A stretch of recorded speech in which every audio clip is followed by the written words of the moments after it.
एक कहावत कही, क्या कही? आधा भोजन कीजिए। कितना भोजन कीजिए? पेट में जितना समाता है उसकी अपेक्षा से आधा भोजन कीजिए, और जितना भोजन किया है पानी उससे दुगुना पिए। ऐसा क्यों करना चाहिए? ऐसा इसलिए करना चाहिए कि पानी ज़्यादा लेने से कोई अन्न का खाया हुआ अंश कच्चा हो, पकाया अच्छे से नहीं गया हो, तो उसको पचाने के लिए पानी की मात्रा आवश्यक होती है।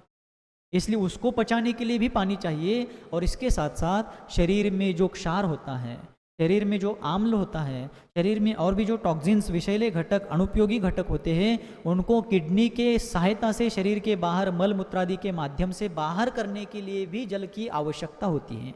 हाँ, दुगुना पानी पीना इसका मतलब अति पीना ये नहीं है। अपने शरीर की आवश्यकता, अपना काम आदि देख करके करना चाहिए।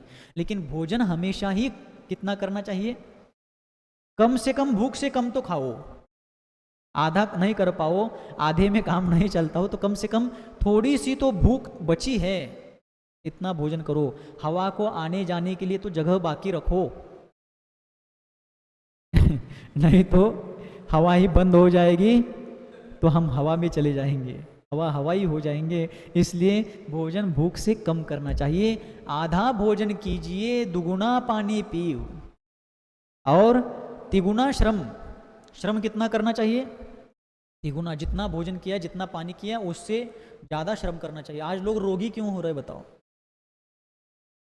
आज लोगों में मोटापा क्यों बढ़ रहा है?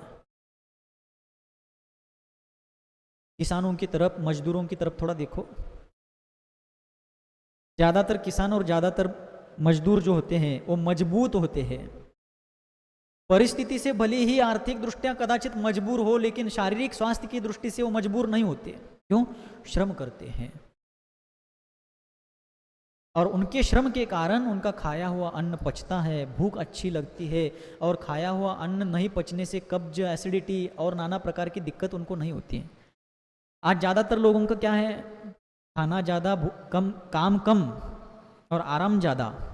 गद्दों पर बैठ करके वर्क फ्रॉम होम, ना कभी खेत में गए, ना किसी प्रकार का श्रम उन्होंने किया है। कुर्सियों पर बैठ करके अपना बटन दबाते, लैपटॉप, कंप्यूटर पर काम कर रहे हैं। चलो ठीक है, उनका काम करने का निषेध उस प्रकार का नहीं है, लेकिन शारीरिक श्रम नष्ट हो गया।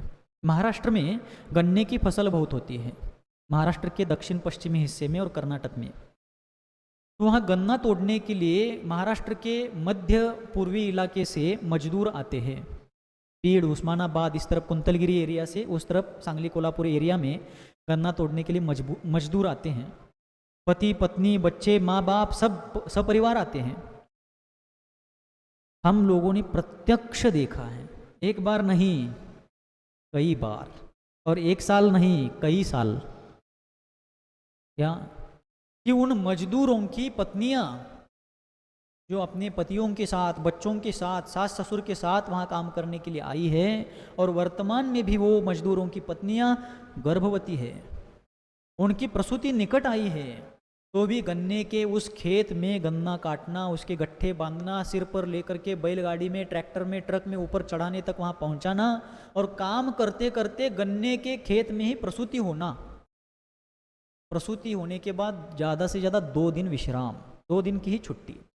तीसरे दिन बच्चे को कंबल में लपेट करके उस खेत में किनारे पर मेड़ के पास उसको सुरक्षित स्थान पर सुलाना, और फिर काम चालू। किसी अस्पताल में भर्ती नहीं, उनको कभी अस्पताल डिस्चार्ज नहीं देती, क्योंकि वो कभी चार्ज ही नहीं लेते मैटरनिटी होम में जाते ही नहीं वो लोग। और फिर महाराज उनके बच्चे फिर बहुत रोगी होते होंगे, कमकुवत, कमजोर होते होंगे, उनके सामने किसकी क्षमता है? उन बच्चों के सामने। ठंड के दिन में जहाँ ओस की बूंदें जमती जा रही है, ऐसे गन्ने के खेत में गन्ने के छीले हुए पत्तों में उनको लिटाया गया है कंबल में लपेट करके, लेकिन वो बच्चे फौलाद जैसे बन करके आगे काम करते हैं। क्यों? श्रम है, कष्ट सहिष्णुता। आज हमारे बच्चे बिस्किट जैसे हैं। यही की बात बता रहा हूँ। XYZ एक स्थान पर आहार हुआ, 15 साल की ऊपर की उम्र वाला बालक, युवक, आहार के बाद 16 पहनकर हमें छोड़ने आ रहा था। थोड़ी सी धूप थी, थोड़ी सी छांव थी और उमस ज़्यादा थी, लेकिन उसके पैर चौके से यहाँ तक आने तक ऐसे नृत्य कर रहे थे मानो कथक नृत्य ही कर रहा हो, भरतनाट्यम कर रहा हो। क्यों? उमस के कारण रास्ता थोड़ा सा गर्म हुआ था।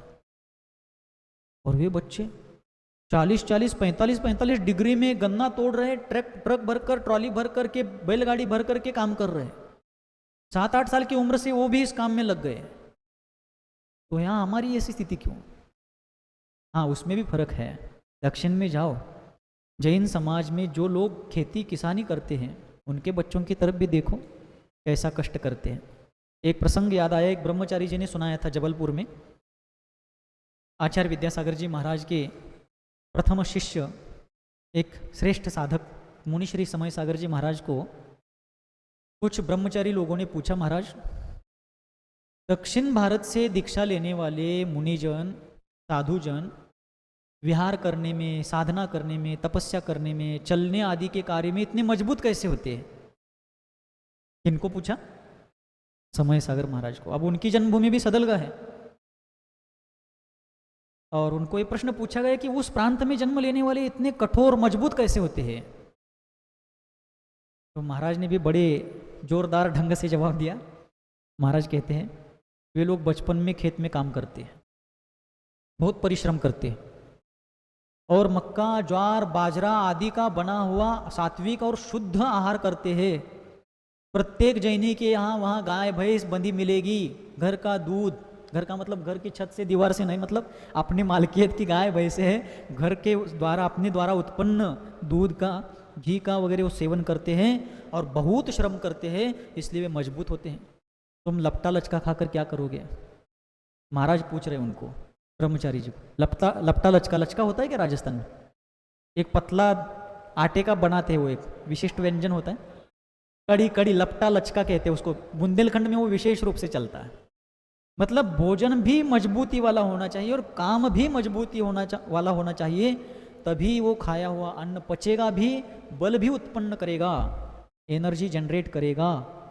नहीं तो खाया हुआ अन्न शरीर में कोलेस्ट्रॉल, चर्बी, वसा को बढ़ाता जाएगा, मोटापा बढ़ाता जाएगा और व्यक्ति जितना मोटा होता जाएगा बिना काम के उतना ही रोगी होता जाएगा। ये नियम है, नियम से रोगी होगा वो।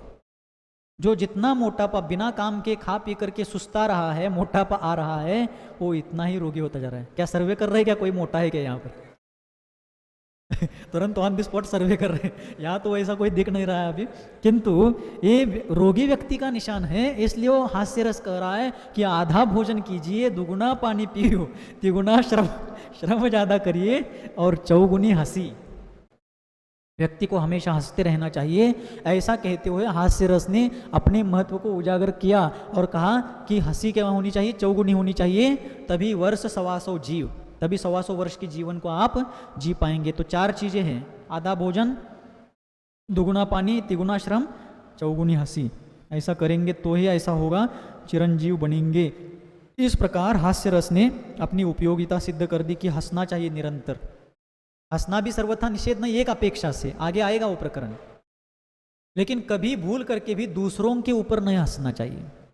प्रसन्नता पूर्वक हंसना चाहिए, स्मित करना चाहिए, किंतु दूसरों की हंसी नहीं उड़ाना चाहिए। दूसरों की निंदा पूर्वक, उपेक्षा पूर्वक, तिरस्कार, उपहास पूर्वक नहीं हंसना चाहिए। ये महत्वपूर्ण है।